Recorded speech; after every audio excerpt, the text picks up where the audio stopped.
Advocate N Lalkumar, വലിയൊരു പ്രതീക്ഷയുടെ വേളയിലാണ് ഇപ്പോൾ നമ്മൾ നിൽക്കുന്നതെന്ന് നമുക്കറിയാം. പക്ഷേ ഏറ്റവും ശ്രദ്ധേയമായി കഴിഞ്ഞ ദിവസങ്ങളിലൊക്കെ നമ്മൾ കാത്തിരുന്നത് ഇതുമായി ബന്ധപ്പെട്ട് ഈ സംഘടനയുടെ ഔദ്യോഗിക പ്രതികരണമാണ്. പിരിച്ചുവിടുകയോ തുടരുകയോ ഒക്കെ അത് അവരുടെ താല്പര്യമാണ്. പക്ഷേ അതിനപ്പുറം ഒരു താരസംഘടന എന്ന നിലയിൽ പോലും ആ സംഘടന പൊതുസമൂഹത്തിനോട് പുലർത്തേണ്ട ചില മാന്യതകൾ ഉണ്ടായിരുന്നു. ഇവിടെ ഇപ്പോൾ ഒന്നും പറയാതെ പിരിച്ചുവിടുന്നതോടുകൂടി നിലവിൽ ഉയർന്നു വന്നിരിക്കുന്ന പ്രശ്നങ്ങളിൽ ഒരു സ്റ്റാൻഡ് എടുക്കേണ്ട എന്നൊരു ഔദാര്യം കൂടി അവർക്ക് ലഭിക്കുന്നുണ്ട്. അതിനെ കൂടി നമ്മൾ കാണേണ്ടതില്ലേ?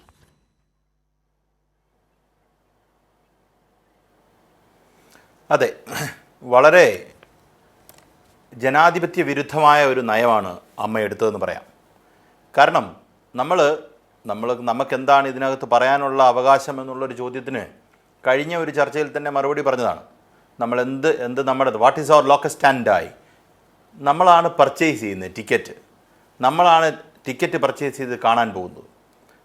ഈ പറയുന്ന ഈ അവതാര പുരുഷങ്ങളൊക്കെ അല്ലെങ്കിൽ ഈ പറയുന്ന സ്റ്റാറുകളൊക്കെ സ്റ്റാർഡം ഉണ്ടാകുന്നത് യഥാർത്ഥത്തിൽ ഇവിടെ നിൽക്കുന്ന പ്രേക്ഷകൻ്റെ കയ്യടിയുടെ ഭാഗമായിട്ടുണ്ടാകുന്നതാണ്.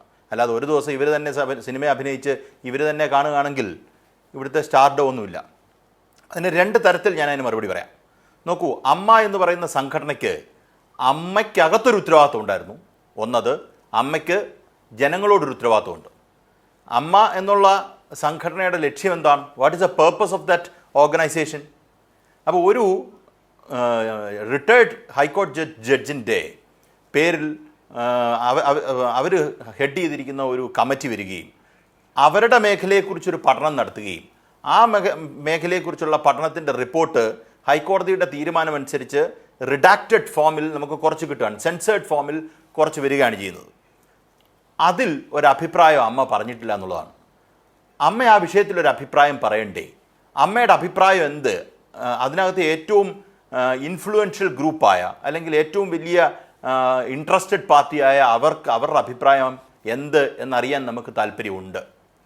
അത് ഒരു ചെറിയ കാര്യമായിട്ട് ഞാൻ കണക്കാക്കുന്നില്ല. അവരുടെ അഭിപ്രായം പറയാതിരിക്കാൻ അവർ കണ്ടെത്തിയ ഏറ്റവും നല്ല മാർഗ്ഗം എന്താണ്? അവർ കണ്ടെത്തിയ മാർഗ്ഗം അമ്മയെ അങ്ങ് ഡിസോൾവ് ചെയ്യുക എന്നുള്ളത്.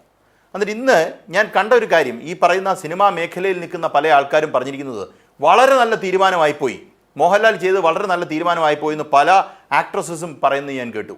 ആക്ട്രസസ് മീൻസ് പല ആൾക്ക്, ഞാൻ I am not going to name them, കാര്യം അവരെ ഇതിനകത്ത് വലിച്ചിരക്കേണ്ടതെന്ന് വെച്ചിട്ടാണ് അവരങ്ങനെ പറയുന്നു. കാര്യം അതിനകത്ത് ഒരു നിഗൂഢ ലക്ഷ്യത്തോടു കൂടിയാണ് അത് പിരിച്ചുവിട്ടിരിക്കുന്നതെന്നാണ് ഞാൻ പറയുന്നത്. ഞാൻ അങ്ങനെ തന്നെയാണ് വിശ്വസിക്കുന്നത്. കാരണം മോഹൻലാൽ എന്ന് പറയുന്ന നടൻ അദ്ദേഹത്തിന് അവിടുത്തെ പ്രസിഡൻ്റാണ്. പ്രസിഡൻ്റ് എന്ന ലോക്കസിൽ നിന്ന് അദ്ദേഹം പൊതുസമൂഹത്തോട് വിശദീകരിക്കേണ്ട ഒരുപാട് കാര്യങ്ങളുണ്ട്.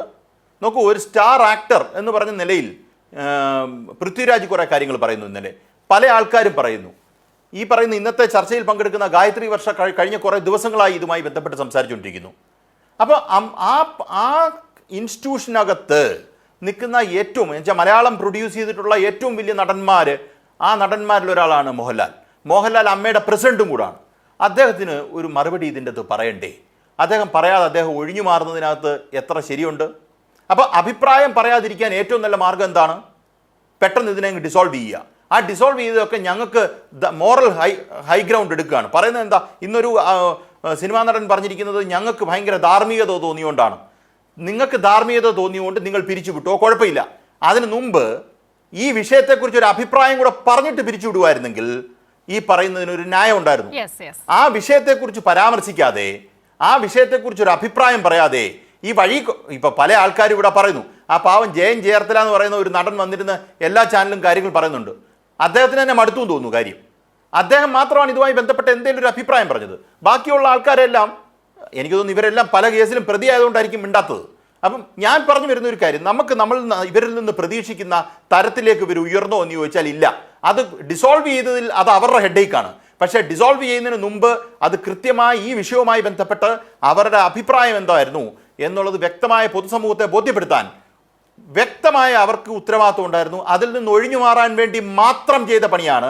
നിങ്ങൾക്ക് മാധ്യമപ്രവർത്തകരുടെ മുന്നിലേക്ക് വരാതിരിക്കാൻ, മാധ്യമപ്രവർത്തകർ ഉയർത്തുന്ന ചോദ്യങ്ങൾക്ക് മറുപടി പറയാതിരിക്കാൻ ഏറ്റവും എളുപ്പമുള്ള മാർഗം ഞാൻ ആ സ്ഥാനത്തേ ഇല്ല എന്ന് പറഞ്ഞ രീതിയിൽ ഒരു നയം എടുക്കുന്നതായിരുന്നു. അത് വളരെ അധികം അപലപനീയമാണ്.